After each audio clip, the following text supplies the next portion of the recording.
So this weekend, the family decided to go on a little drive down to Butte County to the North Table Mountain Ecological Reserve.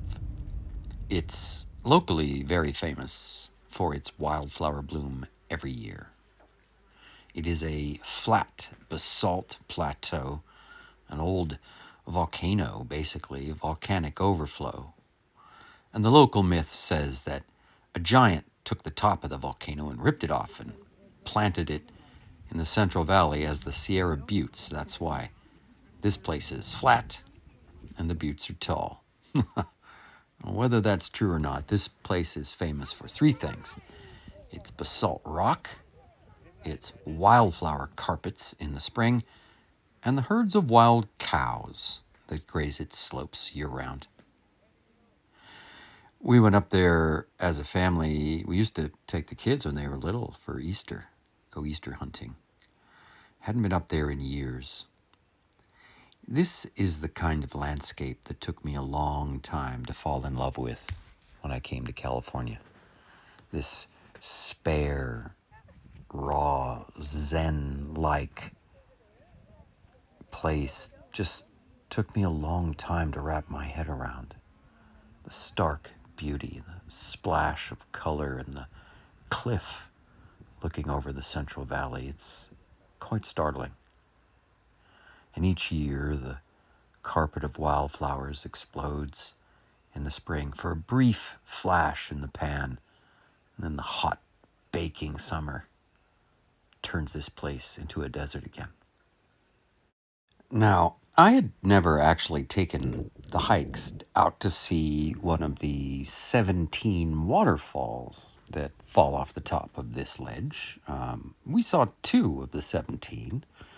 The was more of a hike than I expected. You have to go down into a canyon where everything cools off from the hot above, and you go into this moist canyon with rainbow falls, or you can walk right up to the edge of them. There's a lot of families down there. It's pretty spectacular.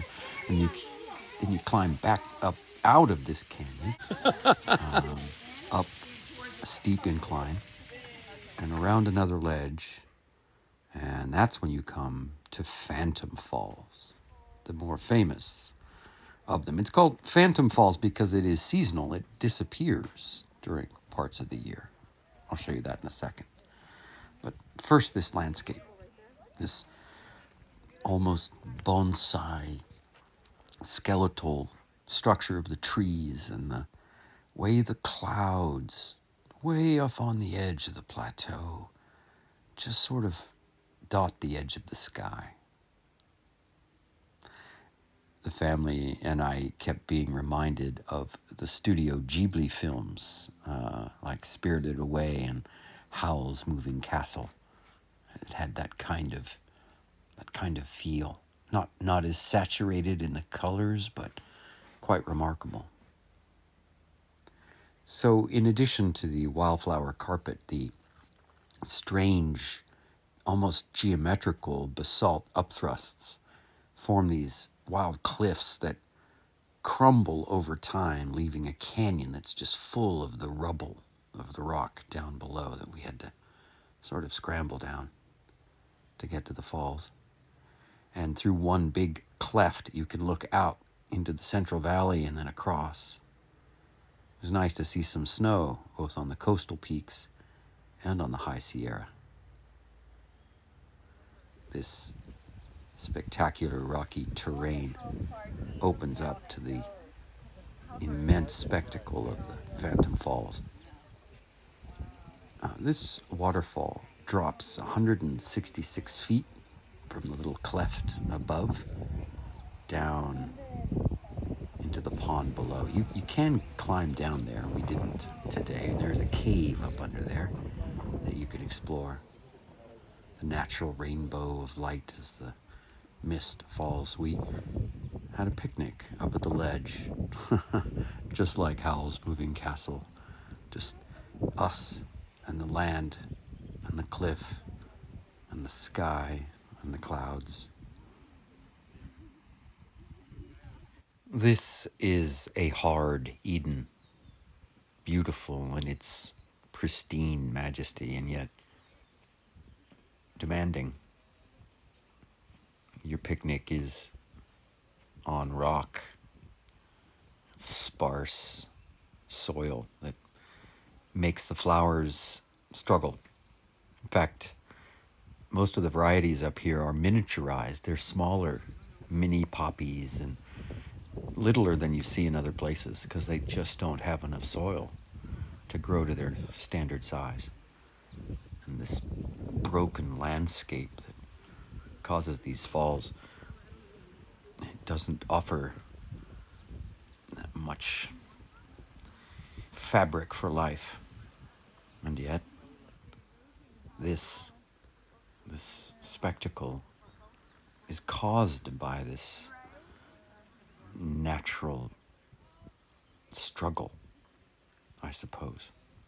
I keep coming back to this philosophically, artistically, the fact that challenge and struggle and hardness often results in beauty. The fact that it is volcanic eruptions and glacial forces and the hands of giants that make these landscapes, and that we benefit from this destruction effectively and the creation that comes out of it, this contrast. Much like Miyazaki films, this landscape offers this kind of haunting, spirited away sort of experience where even in this hardness, the life grabs a hold and makes its beauty known. You know, as we came up out of the canyon and found ourselves transported in this landscape with the beacon of clouds around us along the ledge, like a guide, it's hard to avoid the thought that you're not even on the same planet, that you're somehow on the moon, if the moon were green, and this landscape is very transportive and mystical. Anyway, that's the direction my thoughts go when I walk among this sort of place.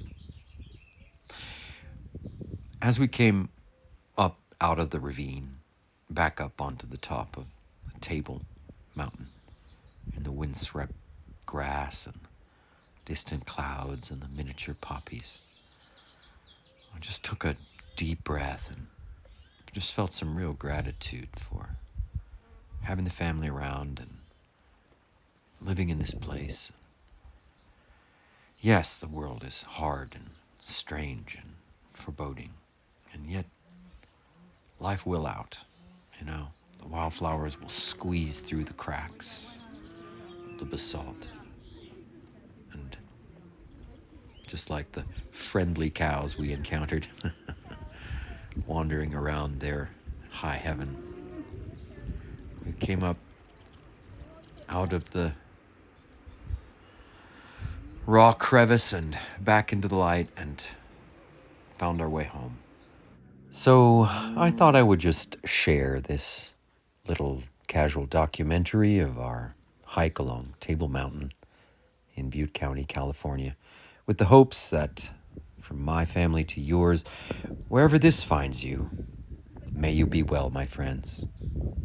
Ciao.